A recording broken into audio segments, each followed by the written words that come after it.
Thanks for joining us, everyone, on Prime News. I'm Erica Hill.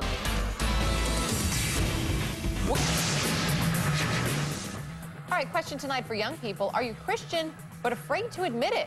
Turns out there may be quite a few of you out there. Something Mike Galanos is tackling tonight with tonight's Get to the Point segment. Afraid to admit it, Mike? I know, very surprising to hear that. You know, just how many young people really have a problem with Christianity these days. And bottom line, they don't think it's very Christian. We're talking about judgmental, hypocritical, anti-gay. Let's go a little deeper into this one. Joining me now, Gabe Lyons. He's done a lot of research on this, also co-author of the book on this topic. It's called UnChristian, What a New Generation Really Thinks About Christianity. All right, let's talk about it. And this one should be a wake-up call. There's a cover of the book right there for a lot of pastors around the country when you want to reach young people.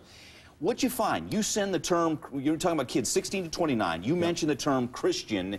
What'd you get? Be specific about it. 9 out of 10 said anti-homosexual is the first thing that comes to their mind. 87% said judgmental, 85% hypocritical, 75% that Christians are too involved in politics. So those are essentially, non-Christians. These are non-Christians saying this. And Christians, I echo some of those same thoughts. And essentially, what they're saying to us is that Christianity is no longer like Jesus intended. So what do you do? I mean, the church, and it doesn't surprise in some sense for young people.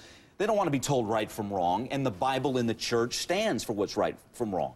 What's the church going to go silent on some of these topics? Or? No, the church shouldn't go silent, and certainly in this generation, too, things are changing. There's great movement towards Christians being very involved in not just putting lip service to topics or words, but actually putting deeds to it.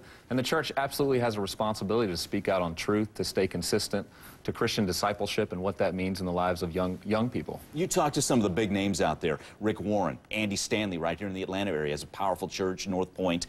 What are they saying? Did they were they shocked by some of the findings? What are they doing to make sure they're reaching young people in a way that Jesus would like? Yeah, well, some of them were a little surprised, but not completely taken back. I think they're aware of that changing perception with this younger generation. But what they're doing about it, many of them are coming together and realizing this is very significant. We need to get back to the basics of what biblical Christianity is. We need to recognize that Christ followers are called to love, to be the most compassionate, service-oriented people, contributing to the common good of culture and to society. And we've gotten a little bit away from that over the last few decades, and it's time to get back to that. But you can't go too far. I want to read a quote, and I believe this is in the book from Andy Stanley. He says, churches should not focus solely on converting people. A lot of folks will hear that and go, wait a minute.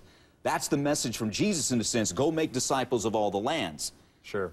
How do you mix that? In the research, this was one of the problems, that Christians are known for proselytizing, for trying to get people saved, to get another notch in their belt. And what they said to us was, look, we feel like a product in some ways, that people are just motivated to try to convert us over to their way of thinking, but they care very little for us. They don't listen to us. They're not concerned about our real needs, our real challenges. And if Christians would just be normal people and be friends and accepting and loving and connect with people in that way, maybe there'd be a better chance of us listening to them. That's powerful. Just numbers-driven, basically, yeah, on that.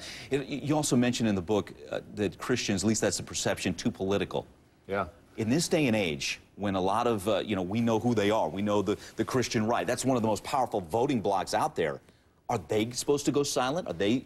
How do you mix that one together? No, we're called to be involved in society, called to be involved in politics, and there's a lot of great things happening there, but I think for too long, a disproportionate amount of focus has been put on that by Christians, thinking that's going to somehow change culture and change society, and it just hasn't worked. And the younger generation's reacting to that, and they're saying, look, we don't want more of the same. We want to be involved in other issues like environmental stewardship, Darfur, sex trafficking, taking on some of the bigger issues in the world that Christians are called to be against. You just hit on culture, and we've heard it. I'm sure you've heard it. Christians are to be in the world, but not of the world. Are we, real quick, about 15 seconds, how do Christians better engage the culture? Well, we just need to be there. For too long, we've left the culture. We just need to be a part of the culture, be friends, be in the middle of being thoughtful Christians, being aware of the issues that are at stake, and going for it. Gotcha. All right, Gabe, good talking to you again. Co-author of the book, UnChristian, What a Generation Really Thinks About Christianity. Eye-opening, and again, a wake-up call, I'm sure, for many pastors out there. Gabe, thanks again. Erica, back to you. All right, Mike, thanks.